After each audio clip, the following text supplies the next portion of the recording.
दोस्तों नमस्कार, मैं हूं चित्रंजन कुमार और आप देख रहे हैं हमारा news channel true news TNBR। आज सबसे पहले उन बिलों की बात करेंगे जो हमारे देश के लीगल सिस्टम को पूरी तरह बदल दिया गया है।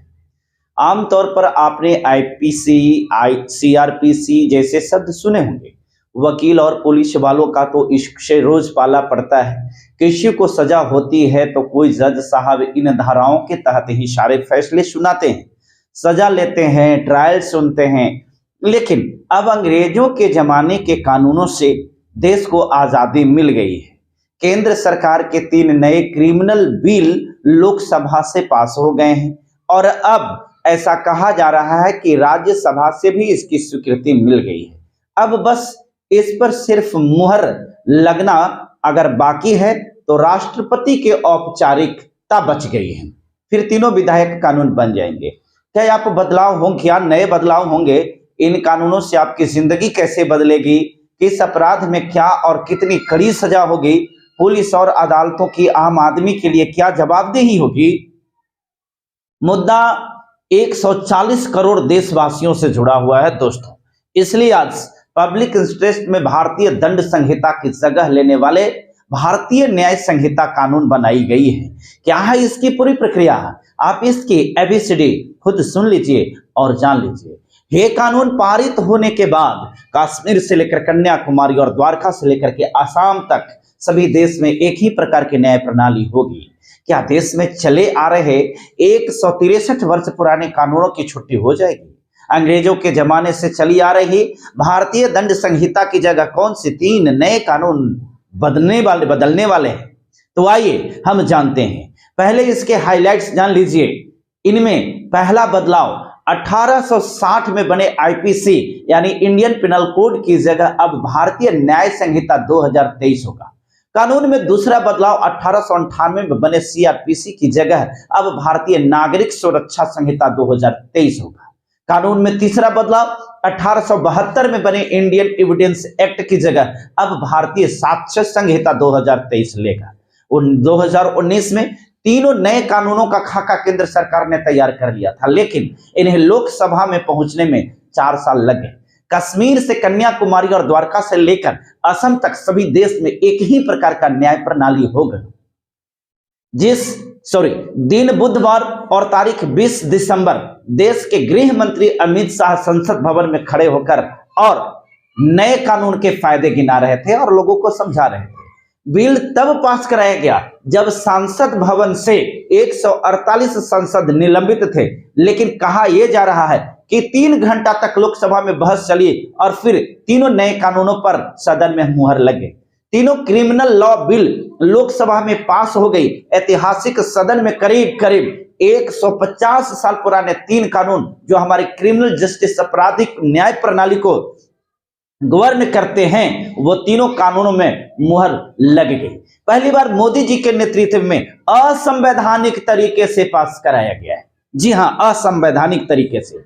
IPC, CRPC और एविडेंस एक्ट में बदलाव की जरूरत आखिर पड़ी क्यों? उनका तर्क है आम आदमी से जुड़े कितने कानून बदले और इसमें बदलाव की जरूरत क्यों महसूस हो रही थी, इसका वो तर्क देते हैं और बताते हैं कि इसकी वजह जानने के लिए थोड़ा फ्लैशबैक में हम चलते हैं। तारीख 17 जून 2019 जगह झारखंड तबरेज मॉब लिंचिंग, जहां तबरेज का परिवार है आज भी बेटे को याद करके बिलख उठता है वो परिवार।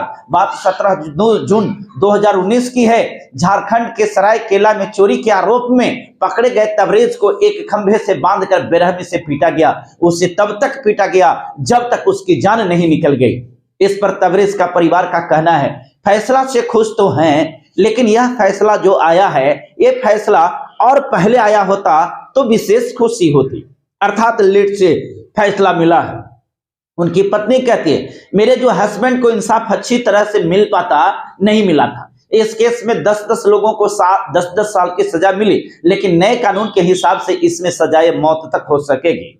इस अपराध के लिए गंभीर अपराध है और इसको हम नए कानून में फांसी की सजा का प्रावधान कर इंक्लूड कर रहे हैं। आप कोई शिकायत देते हैं तो पुलिस उस पर 10 साल बाद भी कार्रवाई कर सकती थी, लेकिन अब 3 दिन के अंदर एफआईआर दर्ज करनी होगी। 12 साल तक की बच्ची से रेप का दोषी पाए जाने पर फांसी की सजा का प्रावधान किया गया है। गैंग रेप के मामले में 20 साल तक की सजा या आजीवन कारावास की सजा होगी। हिट एंड रन केस में 10 साल तक सजा का प्रावधान किया गया है। अब चिकित्सीय लापरवाही में मौत पर डॉक्टर दोषी नहीं होंगे।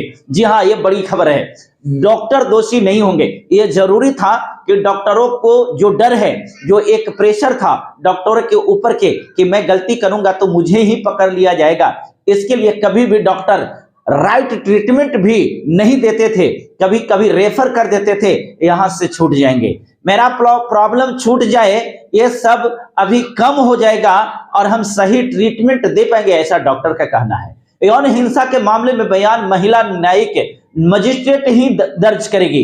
किसी भी केस में 90 दिनों में क्या हुआ, इसकी जानकारी पुलिस विक्टिम अर्थात शिकायतकर्ता को देगी। 0 एफआईआर को 24 घंटे के अंदर संबंधित थाने को ट्रांसफर करना होगा। मौत की सजा को ज्यादा से ज्यादा आजीवन कारावास में ही बदला जा सकता है, इससे कम नहीं किया जा सकता। घोषित अपराधियों की संपत्ति कुर्क करने का प्रावधान किया गया है। मजिस्ट्रेट को 14 दिनों में मामले का संज्ञान लेना ही होगा। मुकदमा खत्म होने के 45 दिनों में ही न्यायाधीश को फैसला देना होगा। गिरफ्तार व्यक्ति की सूचना अनिवार्य रूप से हर पुलिस स्टेशन में रखनी होगी। अंग्रेजों के जमाने से चले आ रहे राजद्रोह कानून में क्या बदलाव किया गया है, इसकी डिटेल्स भी होम मिनिस्टर अमित शाह ने देश से साझा किया। अब देश आजाद हो चुका है, उनका कहना है, पहले आजाद नहीं था। लोकतंत्र अब देश में है, पहले नहीं था। शासन पर टीका टिप्पणी तो कोई भी कर सकता है, किसी को भी करने का अधिकार है। इसके लिए इस देश में अब किसी को जेल में जाना नहीं पड़ेगा। क्या बात है, चाहे कोई भी हो, इस देश के खिलाफ कोई बोल नहीं सकता, इस देश के हितों को नुकसान नहीं कर सकता। इस देश के झंडे, इसकी सीमाएं, इस देश के संसाधनों के साथ अगर कोई खिलवाड़ करेगा तो निश्चित रूप से उसको जेल में जाना ही होगा। कानून सख्त होगा और जवाबदेही भी, फिर चाहे आम आदमी हो या खास डॉक्टर हो। दोस्तों, कहने का मतलब यह है कि पहले जो कोई इनकी सरकार की, किसी की सरकार की कोई शिकायत करते थे तो उनके ऊपर एफआईआर नहीं होता था, उनके ऊपर कार्रवाई नहीं होता था। ऐसा मैं नहीं कह रहा हूं, ऐसा अमित शाह बोल रहे थे। और उनका कहना है कि पहले देश में संविधान नहीं बचा हुआ था, पहले देश में लोकतंत्र नहीं था, परंतु अब देश में लोकतंत्र होगा, अब देश में संविधान होगा और विधि सम्मत कार्रवाई होगी। बहुत खुशी की बात है। आगे देखते जाइए, जिस प्रकार के नियम बनाए गए हैं, आप एक चीज स्पष्ट होगा, ये बहुत अच्छी बात है। ये जो कानून बनाया गया है, पर्सनल मेरी ओपिनियन से अगर कहा जाए तो बहुत अच्छी बात है। लेकिन एक चीज इसमें जो गड़बड़ लगता है वो ये है, क्या ये कानून सबके साथ लागू होगा? नहीं, बिल्कुल नहीं।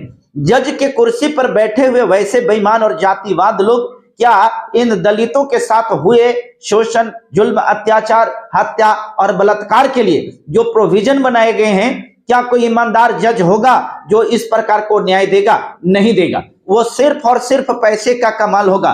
और ये जो कानून बनाया गया सिर्फ पैसे वालों के लिए ही बनाया गया है, क्योंकि ये तो पहले भी था कि जिसके पास पैसा है, जिसके पास धन है, न्याय उसी के हित में होती थी। आज भी गरीब लोग, आज भी मुस्लिम लोग, आज भी वंचित लोग न्याय के लिए दर दर भटकता है। उसके पास में खाने के लिए जब 1 जून की रोटी नहीं है तो उसके लिए न्यायिक व्यवस्था तो बहुत बनाया गया, लेकिन न्याय देने वाले लोग ही अगर बेईमान है तो भला उसको न्याय कैसे मिलेगा? कहना है कि वैसे लोगों को हम जज मुहैया कराते हैं, वैसे लोगों के लिए हम स्पेशल ट्रायल कोर्ट देते हैं, लेकिन कहां है अमित शाह जी, नरेंद्र मोदी जी? आपने जो कानून बनाया है उस पर कहीं से कोई संदेह नहीं। संदेह इस बात पर है कि ये कानून का उपयोग कौन करेगा और इसका दुरुपयोग कौन करेगा। आज जो आपके शासन में, प्रशासन में जो लोग बैठे हैं, क्या वो ईमानदार हैं? पहले इसको आकलन कीजिए। और यह भी कानून बनाना चाहिए था कि जो लोग इस प्रकार के न्यायिक प्रक्रिया को जातिवाद तरीके से ठहराएगा, जात देख करके न्याय करेगा, वैसे लोगों के ऊपर भी कड़ी से कड़ी कार्रवाई होगी, ऐसा भी कानून बनाना चाहिए था। जो दलितों को न्याय नहीं देगा उस पर इन्हीं के लोगों के द्वारा एक समीक्षा कमेटी जाएगी और इनके ऊपर हुए सोशल जुल्म अत्याचार का पूरी तरह से जांच पड़ताल करके और उसका रिपोर्ट सौंपेगी और उस रिपोर्ट के अनुसार उस जज के ऊपर और उस कार्य करने वाले, न्याय देने वाले जितने भी सिस्टम है उसके ऊपर कड़ी से कड़ी कार्रवाई की जाएगी। ऐसा भी आपको कोई अमेंडमेंट लाना चाहिए था और ऐसा भी कानून बनना चाहिए था, जो मैं उम्मीद करता हूं कि आपके पास में नहीं है और ऐसा आप कर भी नहीं पाएंगे। दोस्तों, इस पर आपकी क्या प्रतिक्रिया है? आप अपनी प्रतिक्रिया जरूर देंगे और हम आपसे आशा नहीं पूर्ण विश्वास करते हैं। जो लोग हमारे चैनल को सब्सक्राइब नहीं किए हैं, चैनल को सब्सक्राइब कर लीजिए और साथ ही साथ बेल का आइकन दबाइए ताकि सबसे पहले नोटिफिकेशन आपको मिले। वीडियो को ज्यादा से ज्यादा लोगों तक शेयर कीजिए। शुक्रिया। और अंत में आप सभी से मेरा निवेदन है कि सच्ची पत्रकारिता के समर्थन में आप अपना सहयोग राशि अवश्य प्रदान करें। आपके थोड़ी सी सहयोग से हमारा मनोबल बढ़ता है। अगर आप हमें सहयोग करना चाहते हैं तो यह हमारा स्कैनर है, इसे स्कैन करें जो चितरंजन कुमार के नाम से है और इसे डायरेक्ट हमारे खाते पर भी ट्रांसफर कर सकते हैं। हमारा खाता का डिटेल्स है नाम चितरंजन कुमार, अकाउंट नंबर 50 21 50 45 52 7। जी हाँ, 5021 5045 बैंक का नाम है इंडियन बैंक, IFSC कोड है IDIB 000J055। Main branch Jehanabad में पड़ता है। दोस्तों, बहुत बहुत धन्यवाद, आपने हमें सहयोग किया इसके लिए।